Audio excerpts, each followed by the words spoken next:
మేడ్చల్ జిల్లా నాగారం మైనార్టీ గురుకుల విద్యాలయంలో food poison అయి 33 మంది విద్యార్థినులు గట్కేసర్ ప్రభుత్వ హాస్పిటల్లో చేరారు. విషయం తెలుసుకున్న మాజీ ఎంపీపీ బీజేపీ కంటెస్టెంట్ అభ్యర్థి ఏనుగు సుదర్శన్ రెడ్డి గట్కేసర్ కేసర ప్రభుత్వ ఆసుపత్రిని వచ్చి విద్యార్థులను పరామర్శించారు. ప్రిన్సిపల్ స్వప్న అని ఎలా జరిగిందని విషయాన్ని అడిగి తెలుసుకున్నారు. అనంతరం విద్యార్థినులను కూడా అడిగి తెలుసుకున్నారు. ఈ సందర్భంగా ఏనుగు సుదర్శన్ రెడ్డి మాట్లాడుతూ మేడ్చల్ జిల్లాలో చాలా గురుకులాలు ఉన్నాయని, వసతులు లేక అధికారులు స్పందించారని, రాష్ట్ర ముఖ్యమంత్రి రేవంత్ రెడ్డి స్పందించారని అన్నారు. రాష్ట్రంలో విద్యా వ్యవస్థను సంవత్సర కాలంలో భ్రష్టు పట్టించారన్నారు. ఇప్పటికీ అయినా ఇలాంటి ఘటనలు జరగకుండా చూడాలని ప్రభుత్వాన్ని కోరుతున్నారని తెలిపారు.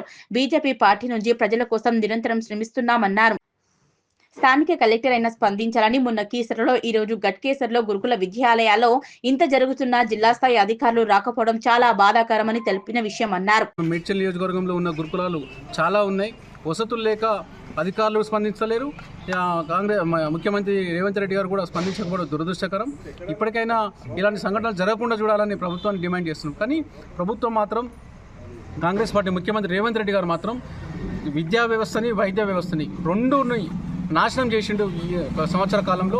కాబట్టి బీజేపీ పార్టీ ఆధ్వర్యంలో మేము ప్రజలకు అండగా ప్రజల సంబంధించిన విషయాల మీద నిరంతరం పోరాటం చేస్తాం. మా మేడ్చల్ నియోజకవర్గంలో ప్రతి అంశంపై రోజు పోరాటం చేస్తూ ఉన్నాం.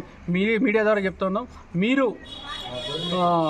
అంటే అధికారులు కూడా ఈరోజు చాలామంది అధికారులు, జిల్లా కలెక్టర్ గారు ఈరోజు ఏ సంఘటనలు కూడా రాకపోవడం దురదృష్టకరం. మేము చాలాసార్లు ఇప్పుడు మొన్న జరిగిన కీసర్లో జరిగిన సంఘటన అక్కడికి రాలేదు.